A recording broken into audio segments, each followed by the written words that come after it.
Hi, this is Dr. Mark Sehl from the YouTube channel Therapy for the Heart. It's good to be here on Tuesdays with Mark. And this is the 35th talk um, on attacking the self and the consequences and what we can do about it. I'm thinking about this video because I've talked about self-attacks before, but it came to mind predominantly because a few people that I was working with were doing that. For instance, I haven't done anything with my life, and another was I feel worthless. Now, I know the person. I know he's done something with his life. He's done a lot, but still in all, that's the way he feels. And the other person feeling worthless. Well, I mean, that's how we feel also. I mean, that's you can't dismiss somebody's feelings, but you need to investigate it and say, what causes this? Um, so sometimes I'll ask, is this something that's been said to you? Is this familiar to you? Did somebody significant in your life say something like that to you, that you're not going to amount to anything in your life, or you're not worth anything? It's a horrible thing to say, but it's not something that's uncommon, that parents, when they're in a bad mood or just they're, do not have good character and haven't been in therapy themselves, they might say these things when our people are young. So they're lies, they're not true, and they only make ourselves feel worse. For instance, I was working with a man many years ago, and he was telling about his life, and his father was alcoholic and not there for him, and his mom was critical, and neither was she there for him. Both were having their own struggles in life, but he certainly was unattended to. And seeing this family, his family fall apart, his father being an alcoholic was not anywhere near the role model that he could have been to his son. So his mother looks down at him, and he's sitting on the couch and, down and out and sullen, and she says, "Oh, why are you so depressed?" Well, that why question often rings as an attack. It's like, what's the matter with you? Well, of course he was depressed. All these things are happening around him, and he was helpless. His father was not coming home sometimes, or coming home drunk, and he shamed his son by being drunk, in the front of his home. So the son's left with the shame, the feeling that there's something wrong with him and that he's depressed. And I remember I was a fairly young therapist at the time, but I knew enough that this why are you so depressed was going to ring through his life for a long time as something's wrong with me. I'm not good enough. Rather than something being wrong with the mother that would ask a question like that, instead of understanding, of course my son is depressed, and see if he could get some help for him. So I worked with him for many years, and he really came around, but it was very, very difficult. So then you want to ask yourself, was this familiar? Does it remind you of somebody who used to say something like that to you? And I remember somebody was given Adderall, which was appropriate, but it was because he was so hyperactive. So they scolded him for being hyperactive. And so I remember asking him, did somebody say something like, you're always too busy, you're always running around, you're talking so much? He said, yeah. He said one of his parents would criticize him for that, and I think that would agitate him and get him more excited. So these self-attacks are defenses, and we've gone over this videos and in this with videos quite frequently. But for those who are not accustomed to looking at the videos, we have 28 of them, but the first 2 or 3 related to these kinds of attacks and defenses, and it's the defense against the person being angry at the person who's attacking them. So they turn it against themselves in depression. I'm no good, I'm worthless, I'm a piece of shit. And you've heard that before. You might have had to say that about yourself. The person can't be angry at the significant other who says these things because they're afraid they're going to lose them, or they can be angry at me eventually in therapy and then work that out. But they can't with their parents because they usually are punished or reprimanded. The parents, it's okay for them to say things, but not for the children. Children are to be seen and not heard. So it's honor thy father and mother, not thy children. So anyway, that's in depression. It's self-attacks. I'm worthless.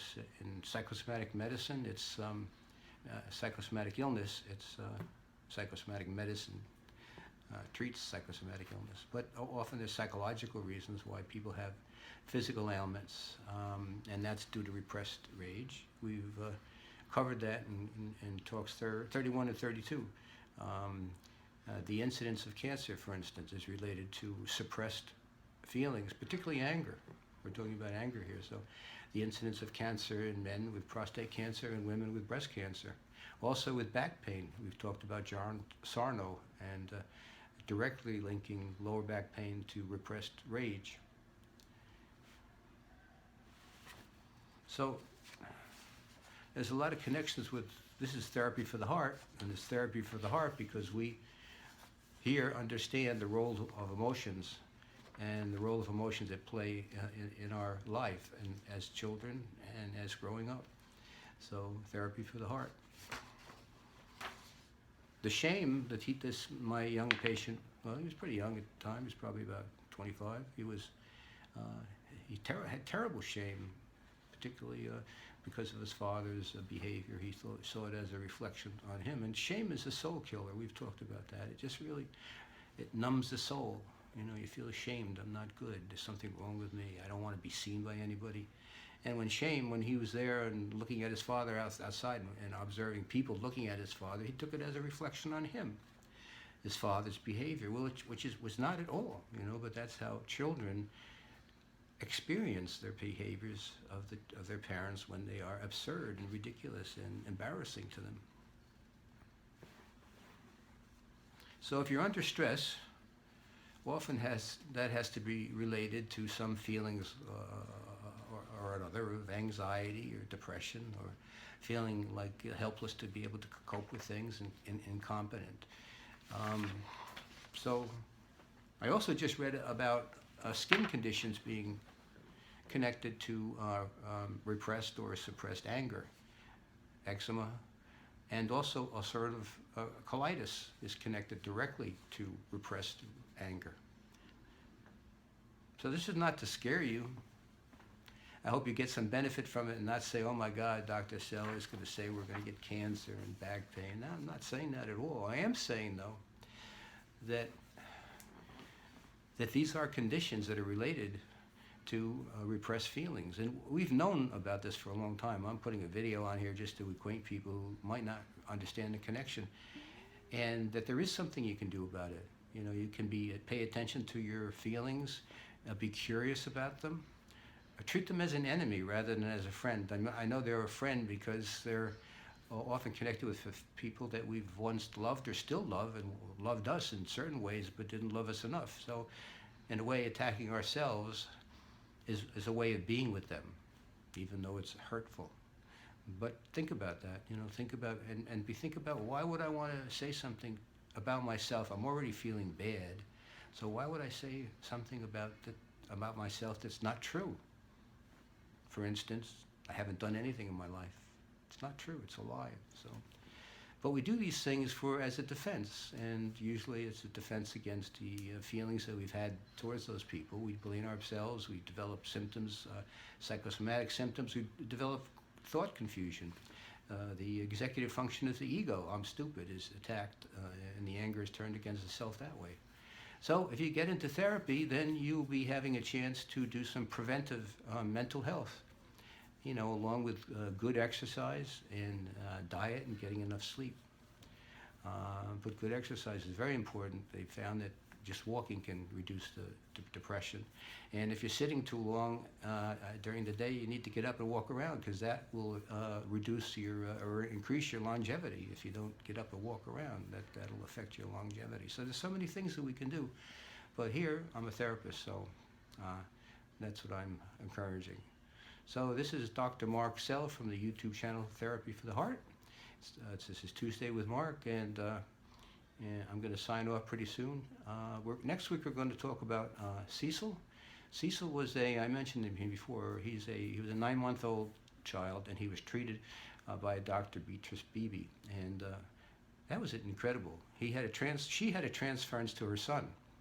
That's the youngest person I've run about. Well, you can have a transference to anybody. Transference is taking your feelings from somebody else or from yourself, and like taking a brush and painting them on them, and as if they're somebody else. So if somebody walks into my office and I think I mentioned this before, I'll just make up a name, Zelda, and she reminds me, oh my God, Zelda, why do I have an annoying feeling like that? Oh, that's the aunt that used to beat the shit out of me.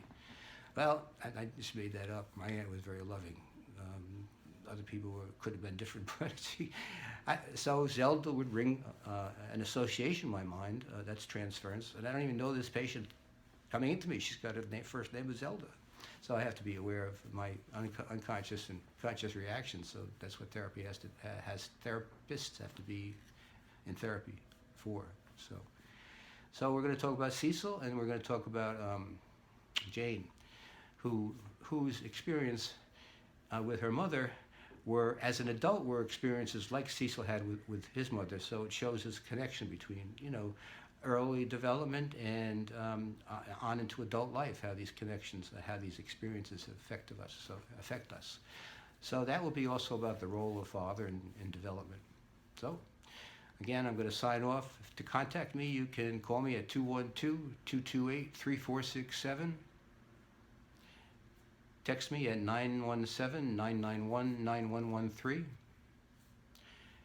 Visit my website at marksehl.com, or shoot me an email at marksehl@gmail.com. I'd be interested in hearing from you. Okay, if you want to write. Thank you. Sign off by tonight. Bye-bye.